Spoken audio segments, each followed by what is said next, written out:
जय Hind. Commando Sunil, royal centre commando defence academy. दोस्तों मैं आपको सीधा पॉइंट के ऊपर आता हूं कि टूर ऑफ ड्यूटी क्या है, जिनकी टीओडी, इसके ऊपर मैं आज हम बातचीत करेंगे और मैं आपको पूरा इसके बारे में जानकारी बताऊंगा।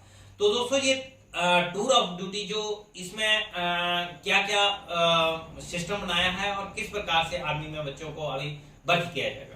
तो दोस्तों सबसे पहले बिल्कुल वीडियो को आप लास्ट तक सुनें, क्योंकि इसमें बहुत सारी जो जरूरी चीजें हैं वो आपको पता लगेंगी। तो दोस्तों ये वीडियो जो है आज जो टीओडी के ऊपर, और मैं आपको बता रहा हूं कि टीओडी का मतलब जो है 3 साल में किस प्रकार से बच्चों को भर्ती किया जाएगा। सेम प्रोसीजर, भर्ती का जो प्रोसीजर होगा वो सेम, जिस प्रकार से आर्मी रैली भर्ती होती है उसी प्रकार से आपको वही कंपटीशन करना पड़ेगा, वही आपको पूरा मेहनत करना पड़ेगी, वही आपको जोर लगाना पड़ेगा और आपको सिर्फ 3 साल के लिए भर्ती किया जाएगा। उसके बाद आपको जो अगला जो 25% है, मतलब मान लो 25% आपको 3 साल के लिए भर्ती करेंगे, अगले जो 25% है जो लड़के उसी के बीच में होंगे वो 5 साल के लिए करेंगे उनको भर्ती, और अगले जो 50% है वो परमानेंट, जो कि एक्स सर्विसमैन, उसको फुल जो सोल्जर बोलते हैं, उस प्रकार से उनको भर्ती। जिनकी टोटल जो कुल मिला के जिनकी 50% जो आर्मी होगी वो पक्का जो एक्स सर्विसमैन और पक्के सोल्जर होंगे, और बाकी जो है टीओडी मतलब टूर ऑफ ड्यूटी जो है, जिसको बोलेंगे 3 साल और 5 साल का जो 25% का जो कोटा है वो लागू होगा। तो दोस्तों ये चीज लागू होने जा रही है, इसका मैं पूरा आपको डिटेल से बताऊंगा कि इसके क्या फायदे होने वाले हैं, आपको क्या नुकसान होने वाले हैं और क्या क्या आपको लाभ होंगे, और क्या आपको कैंटीन की फैसिलिटी मिलेगी, क्या आपको एमएच की फैसिलिटी मिलेगी, आपकी पेंशन कितनी होगी, क्या आपको पेंशन मिलेगी कि नहीं मिलेगी, इसके बारे में पूरी मैं डिस्कस करूंगा और पूरा आपको जानकारी दूंगा। तो दोस्तों टूर ऑफ ड्यूटी के दौरान सबसे बड़ी बात है, जो सैलरी जो स्केल होगा वो सेम स्केल होगा जो आज की डेट में एक जो पक्का सोल्जर जो ले रहा है, जो जनकी आप मान सकते हैं नोटिफिकेशन में साफ लिखा हुआ है, जो एक सोल्जर जो कि एक आज सेना में जो भर्ती पक्का जो सोल्जर है वो जिसकी पेमेंट, जिनकी इसमें सैलरी में कोई भी डिफरेंट नहीं है। मान लो 3 साल में भर्ती हो रहा है, 5 साल जा रहा है, जब परमानेंट जा रहा है, तो सभी की सैलरी जो है सेम होगी। जितने भी भत्ते हैं, जितने भी उनको डीए टीए जो भी है, या आप ग्लेशियर में हो या हाईटी में, फील्ड में, कहीं भी आप जाते हैं, किसी भी जगह आप जाते हैं, आपको भी उसी प्रकार से भत्ते दिए जाएंगे, उसी प्रकार से टीए डीए हर फैसिलिटी और जितने भी आपको जिस प्रकार से भत्ते होते हैं, या कोई भी आपको जो हाईटी लॉन्स वगैरह जितने भी होते हैं वो आपको सेम लागू होंगे जब तक आप सेना की नौकरी करेंगे। तो दोस्तों ये एक बहुत बड़ी जानकारी कि सैलरी के बारे में आपको पता लग गया होगा। और दूसरा मैं आपको ये बताना चाहता हूं कि ये टीओडी किस रैंक के लिए है। ये टीओडी सिर्फ एक जीडी रैंक के लिए है, जो आप जनरल ड्यूटी में फौज में आर्मी भर्ती के लिए जाते हैं। तो ये ड्यूटी जो है जनरल ड्यूटी है, मतलब जनरल ड्यूटी जो रैंक में जाता है बंदा, जिसको सोल्जर भी बोलते हैं, मतलब सिपाही बोलते हैं, उस रैंक में बंदा जाता है, उस रैंक के लिए ये ड्यूटी होगी।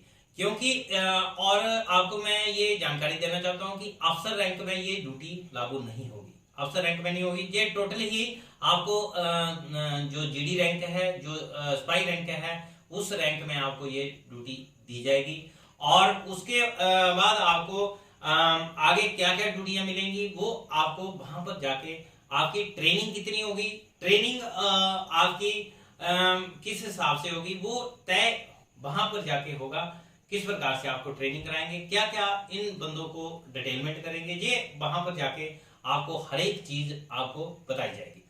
तो दोस्तों इसका अभी मैं आपको फायदे भी बताऊंगा, उसके बाद नुकसान भी बताऊंगा। सबसे बड़ी बात है पेंशन। तो क्या आपको जिनके आप आर्मी में भर्ती हो जाते हैं 3 साल के प्रपोजल में, तो क्या आपको पेंशन लागू है? तो दोस्तों सबसे बड़ी बात है कि आपको इस ड्यूटी के दौरान आपको पेंशन जो होगी वो लागू नहीं है। आप एक्स सर्विसमैन कोटा नहीं लेंगे। जब तक आप ड्यूटी कर रहे हैं आपको एमएच की फैसिलिटी, कैंटीन की फैसिलिटी मिल सकती है, लेकिन जब आप बाहर आ जाएंगे तो हो सकता है आपके एमएच की फैसिलिटी या कैंटीन की फैसिलिटी भी आपकी कट हो सकती है, हो सकता है आपको मिल भी सकती है। और उसके बाद आपकी जो पेंशन होगी वो बिल्कुल भी आपको कुछ जो पैसा होगा गवर्नमेंट के जो आपका जमा होगा, जैसे फंड वगैरह आपका फंड जमा होगा, एजीआई का थोड़ा बहुत जो है, और भी जो फंड वगैरह जो आपको लागू होंगे वो आपको वो इकट्ठा पैसा कुछ पैसा जितना भी आपका बनेगा वो आपको मिलेगा, आपका पैसा मारा नहीं जाएगा, वो आपको मिलेगा इस टूर आउट ड्यूटी के दौरान। लेकिन दोस्तों सबसे बड़ा इसमें फायदा ये है कि सरकार शायद ये सोचती है कि शायद वो बेरोजगारी कम करेंगे और लड़कों की लगातार भर्ती होगी तो बेरोजगारी कम हो जाएगी। इस प्रपोजल को चलाने में एक उनका सबसे बड़ा फायदा है सरकार का कि उनको जैसे लड़के, जैसे हम अपनी पूरी सर्विस करके आए हैं और उसके बाद पेंशन आए हैं, हमें पेंशन लगी हुई है, हमें सरकार को जब तक हम रहेंगे तब तक हमें पेंशन लगेगी। शायद जो 3 साल ड्यूटी करेंगे उनकी पेंशन लागू नहीं होगी, उनको पैसा दे दिया जाएगा, जो भी है थोड़ा बहुत देंगे उसको। और उसके बाद लेकिन वो सरकार का फायदा है या बड़े बड़े अधिकारियों जो गवर्नमेंट का फायदा है। तो ये मैं आपको ये चीज बताना चाहता हूं कि इसमें आपका नुकसान क्या है। सबसे बड़ी बात है, ये फायदा तो मैंने बता दिया, लेकिन आपका इसमें यदि इस प्रपोजल यदि पास हो जाता है तो इसमें बच्चों का क्या नुकसान है। तो बच्चों और मैं एक चीज आपको बताना चाहता हूँ कि इसमें आप यदि भर्ती हो जाते हैं तो आपका मैं एक चीज क्लियर कर देना चाहता हूँ कि बेरोजगारी खत्म नहीं हो। एक चीज, यदि आप 3 साल के लिए जा रहे हैं, 3 साल के बाद वो बच्चा क्या करे, आप इस बात के लिए मेरे सहमत होना चाहिए कि 3 साल के बाद बच्चा वो क्या करेगा, क्या काम करेगा, बाहर निकल के 3 साल के बाद वो क्या करेगा, जब 5 साल के बाद निकलेगा तो क्या करेगा। ये एक बहुत बड़ा मुद्दा है और जो भी ये चीज लागू कर रहा है, जो भी ये रैंकदारी ये गवर्नमेंट हमारी या कोई भी है इस चीज को जो लागू कर रहे हैं, तो उनको ये अपना मंथन करना चाहिए कि यदि बच्चा 3 साल के लिए भर्ती कर रहे हैं तो वो बाहर निकल के क्या करेगा, क्या उसके लिए या तो वो प्रपोजल पास होए तो वो बच्चे को बाहर निकलते ही कुछ ना कुछ उसको बेनिफिट मिलना चाहिए, या तो उसको नौकरी मिलनी चाहिए, या तो उसको कोई पोस्ट या सिक्योरिटी गार्ड या कोई भी नौकरी है या डीएससी में या कहीं भी वो जा सके, जहां वो अपना अगला जो जीवन है वो उसका अच्छी तरह से निकले, अच्छी तरह से गुजरे। ये नहीं है कि 3 साल के बाद बच्चे के लिए कोई भी ऑप्शन ना बचे और बच्चे की जिंदगी जो है ना आगे का ना पीछे का, पूरी जिंदगी बर्बाद हो जाएगी। क्योंकि दोस्तों 3 साल तक तो बच्चा उधर गया है, उसके बाद जाके वापस आ गया, उसके बाद उसने शादी भी करनी है, तो उसके बाद बच्चों को क्या पढ़ाएगा, खुद क्या करेगा, खुद मतलब वो चीजें बड़ी गहराई वाली है। तो मैं तो एक ही चीज बोलना चाहता हूँ कि ये जो प्रपोजल है यदि इसको सक्सेस यदि गवर्नमेंट करती है तो इसका नुकसान भी बहुत है। क्योंकि दोस्तों एक सोल्जर को बनाने के लिए 1 साल लगता है। तो जैसे हम बच्चों को जब ट्रेनिंग कराते हैं तो 1 साल से सिविल से सोल्जर बनता है। तो 1 साल जो सीखने के लिए होता है, 1 साल पूरा ट्रेनिंग चलती है, उसमें बच्चे को पूरा हर एक चीज सिखाई जाती है। तो सिखाने के बाद जब वो किसी भी रेजिमेंट से जुंट में जाता है, पास आउट होके वहां से, तो वहां जाके वो जब जुंट में जाएगा तो वहां जाके कम से कम 2-3 साल उसके सीखने के होते हैं, जिनके 5 साल बोलते हैं कि सेना में सीखने के होते हैं, 5 साल सिखाने के होते हैं, 5 साल आगे करवाने के होते हैं। तो आप ये चीज मान के चलते हैं कि जो नए बच्चे होते हैं उनको ये जैसे मान लो कुछ वेपन हमारे ऐसे हैं, कुछ हथियार ऐसे हैं कि वो उनका मैं अपने चैनल के ऊपर अभी मैं नाम नहीं लेना चाहता हूँ कौन कौन से हथियार है, लेकिन कुछ बड़े हथियार ऐसे हैं वो रैंक वाइज दिए जाते हैं। जैसे सिपाही को जो चीज लागू है उसको वो चीज दी जाती है, वो हथियार दिए जाते हैं। लेफ्टिनेंट को जो चीज लागू होगी वो उसको लेफ्टिनेंट को दी जाएगी, नायक को जो चीज लागू होगी वो नायक को दी जाएगी। और जो हवलदार को जो चीज लागू है, जो हथियार लागू है वो दिया जाएगा। जो जेसीओ रैंक है उसको जो चीज लागू है, जो हथियार लागू है वो दिया जाता है। क्योंकि काबिलियत के हथियार से, जैसे बड़े वेपन होते हैं वो नए बच्चों को जल्दी उनको नहीं दिए जाते हैं। जब तक उनको उसके बारे में ज्ञान नहीं होगा तब तक उसको उनके साथ उसको सिखाया जाता है, उनको बताया जाता है, तब तक उनको चलाने की अनुमति नहीं दी जाती है। तो दोस्तों क्योंकि हमारी इंडियन आर्मी आज की डेट में, मैं आपको एक चीज बताना चाहता हूँ, जितने भी बच्चे हैं, हमारी इंडियन आर्मी आज की डेट में सबसे स्ट्रांग आर्मी है, सबसे तगड़ी आर्मी है। और मैं उस देश का नाम नहीं लेना चाहता हूँ कि फॉरेन देश बोलते हैं कि इंडिया की जो आर्मी है, इंडिया के सोल्जर यदि हमें मिल जाएं, जो सोल्जर है इंडिया के वो हमें मिल जाएं, तो हम पूरे देश में कब्जा कर लें। तो इतनी स्ट्रांग आर्मी है हमारी, इतनी स्ट्रांग हमारी नेवी या एयरफोर्स जितने भी हैं, इतनी स्ट्रांग है। क्यों है? क्योंकि यहाँ एक सिस्टम आई है। जब आप अंदर जाएंगे तो अंदर जाने के बाद एक सिस्टम होता है। तो यहाँ पर आपको बहुत सारे ऐसे सिस्टम होते हैं जो बाहर के लोगों को नहीं पता होता है। अंदर जो फौजी होते हैं, जो नौकरी करते हैं, उनको पता होता है कि क्या कैसे कैसे हमारी इंडियन आर्मी इतना नाम क्यों कमाती है। क्योंकि नए बच्चों को हम आगे फायरमैन नहीं भेज सकते हैं, उनको भेज भी सकते हैं लेकिन आगे खुद हमें चलना पड़ेगा। जो पुराने लड़के होंगे, जो थोड़ा बहुत हर गली के बारे में जानते होंगे, हर हथियार के बारे में जानते होंगे और उनको आड़ लेने का पता होगा, तो फायर का जवाब तभी वो फायर से दे सकते हैं। लेकिन नया बच्चा, मैं आपको अपनी एक हुई बीती बात बताता हूँ कि आरआर की बात है। तो आरआर में हमारी पोस्ट के ऊपर जब फायर आया तो नए बच्चे जो थे वो डर गए।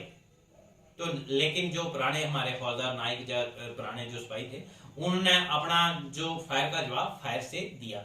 तो दोस्तों आप देख सकते हैं कि ये चीज नॉर्मल नहीं है। ये डिसीजन आप यदि ले लेते हैं तो ये नॉर्मल डिसीजन नहीं है। कोई भी डिसीजन लेने से पहले आप उसमें डिस्कस पक्का कर लेना। इसमें एक चीज में आपको, सबसे खतरनाक जो पैदा होगी, ये चीज यदि लागू हो जाती है, सबसे बड़ी खतरनाक जो चीज पैदा होगी दोस्तों, उसमें यह है कि हो सकता है जब वो बच्चा जो 3 साल अंदर लगा के उसके बाद बाहर आ रहा है, उसको कोई रास्ता दिखाई नहीं दे रहा है, उसके बाद अंदर की गतिविधियां, मान लो उसको पता होगा कहाँ कौन सी पोस्ट कैसे है जहां वो रहा है, कौन सा बंदा कैसे है, कब फौज ढीली होती है, कब फौज अलर्ट होती है, मैप रीडिंग क्या है, मैप कैसे पढ़ा जाएगा, कैसे मैं एक रास्ते से दूसरे रास्ते में कैसे जाऊंगा, कौन कौन से वेपन फौज में कैसे हैं और कौन वेपन कब चलता है, और क्या क्या, मतलब बीच की जो गहराइयां हैं वो उस लड़के को कुछ ना कुछ हद तक दोस्तों पता लगेंगी। जब वो बंदा अंदर रहेगा तो उसको सिखाना पड़ेगा पहले, तो वो चीजें वो नोट कर लेगा। और बाहर आके जब उसको कोई ऑप्शन नहीं मिलेगा तो दुश्मन देश इस चीज का भी फायदा ले सकता है और हमारे ऊपर अटैक करने के हमें बर्बाद भी कर सकता है। क्योंकि ये इसमें हम टेररिज्म या मिलिटेंसी को भी बढ़ावा दे सकते हैं। तो दोस्तों इन चीजों के ऊपर बहुत गहराई करने वाली है, क्योंकि 3 साल के लिए जो बच्चा अंदर जाएगा वो बाहर तभी हमारे सरकार के प्रति या हमारे प्रति तभी वो वफादार हो सकता है जब उसको पेंशन लगी होगी, जब उसको उसकी जो उसने वो अंदर जाके जितनी भी कुर्बानियां की हैं, जितनी भी उसने अपना बढ़िया तरीके से ड्यूटियां निभाई हैं, वो उसका हक यदि उसको मिल रहा है। जैसे एक्स सर्विसमैन होते हैं, वो अपना पूरा दमखम वहां दुश्मन की गोली के नीचे अपने दुश्मन की गोली का जवाब दुश्मन से की गोली से देना होता है, और पूरे हमारे देश को, हमारी जन की सेना जो है, सैनिक जो है संभालते हैं। तो उनकी बहादुरी जब वो पेंशन आती है तो उनको पेंशन दी जाती है, क्योंकि वो ऐसे ऐसे टफ जगह पर रहते हैं। मान लो ग्लेशियर में या असम में या जहाँ छत्तीसगढ़ है, तो ऐसी ऐसी जहाँ नक्सलबाजी है, जम्मू के एरिया में यहाँ लगा सकते हैं। कुछ ऐसे इलाके हैं जहाँ आज भी इतना डर है। तो ग्लेशियरों में देख लो कैसे कैसी सेना, जहाँ चिड़िया भी नहीं रहती है, परिंदा भी नहीं रहता, वहां की सेना रहती है। और वहां ऐसी ऐसी घटनाएं भी हुई हैं कि पूरे हमने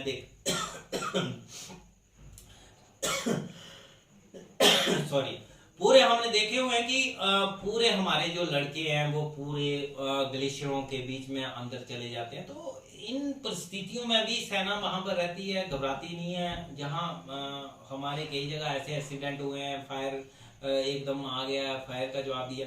तो वो चीजें एक फौजी को जरूरी है कि जब बंदा पेंशन आए तो उसको पेंशन लागू हो, वो चीज है। लेकिन जो बच्चा 3 साल करके आ रहा है उसको तो नहीं लागू होगी, वो तो श्योर है। जो 5 साल लगा के आएगा उसको भी लागू नहीं है भाई, उसको कोई पेंशन नहीं होगी लागू। लेकिन वो आके क्या करेगा, मेन तो चीज ये है। या तो उसको परमानेंट आएगा, उसको ज्यादा डीएससी होनी चाहिए। जहां आपने प्रबोधित कराना तो उनके लिए सोचना है हमें कि बच्चा हमारा जो है सेना में भर्ती हुआ था, अभी वो वापस आया, तो उसको ये चीज लागू होनी चाहिए। उसको डीएससी भेजो, उसको सिक्योरिटी गार्ड में भेजो, उसको बैंकों में कहीं ड्यूटी लगाओ, क्लर्क वगैरह कहीं भी आपका काम है उसको एडजस्ट करना। नहीं तो जिस प्रकार से चल रहा है, जिस प्रकार से भर्तियां हो रही हैं वैसे भर्ती करो। और हमारी इंडियन आर्मी जैसी जितनी स्ट्रॉन्ग आर्मी है वो उस प्रकार से उसकी स्ट्रॉन्ग जो स्ट्रॉन्ग पक्ष है उसका जो स्ट्रॉन्ग पक्ष है सोल्जर है। और अंदर जो पुराने लड़के जो होते हैं वो संभालते हैं, वो पूरा सिस्टम को चलाते हैं। तो आप वो चीज सोचें, वो चीज आप लागू करने से पहले पक्का सोचें कि ये चीज क्या बेनिफिट होगा, क्या नुकसान होगा। तो दोस्तों ये चीज मैंने आपको पूरी क्लियर कट करके बता दी है कि क्या इसके नुकसान हैं, क्या इसके फायदे हैं, और बच्चे जो जाएंगे उनके लिए क्या क्या चीजें जो है नुकसानदायक है। तो दोस्तों इस वीडियो को आप ज़्यादा से ज़्यादा शेयर करें और हमारे चैनल को सब्सक्राइब करें, लाइक करें और ज़्यादा से ज़्यादा शेयर करें ताकि उस बंदे तक ये वीडियो पहुंचे, उस जगह पर ये वीडियो पहुंच सके कि जो चीज़ लागू करने वाले हैं उनको भी पता लगना चाहिए कि ये चीज़ परेशानियां होने वाली है। क्योंकि दोस्तों जब वहां जाके बच्चा वापस आएगा वो खतरनाक भी हो सकता है। और जो बच्चा अंदर जा रहा है 3 साल के और इतनी इतनी मेहनत करने के बाद 4-4 5-5 साल मेहनत कर रहे हैं बच्चे, और इतना उनका पैसा भी कवर नहीं होगा जितना वो 3 साल में वापस आएंगे, ये भी हमें सोचना चाहिए। और बाकी जो अधिकारी जो मंजूर करते हैं तो वो फिर भी सोच समझ के डिसीजन ले, क्योंकि हमारे देश की हमारे देश के हित में जो भी कानून पास होना है, ऐसा ना हो कि 2-3 साल के बाद फिर जो कानून आप कैंसिल करना पड़े और दोबारा से उसी प्रकार से आपको करना पड़े, फायदा भी कुछ ना हो और वैसे भी आपकी बदनामी हो जाए। तो इसलिए वीडियो को शेयर करें, शेयर करें, शेयर करें और हमारे चैनल को सब्सक्राइब कर लें ताकि अच्छी अच्छी नोटिफिकेशन आपको मिल सके, और लाइक करना ना भूलें। ओके, जय हिंद, जय भारत।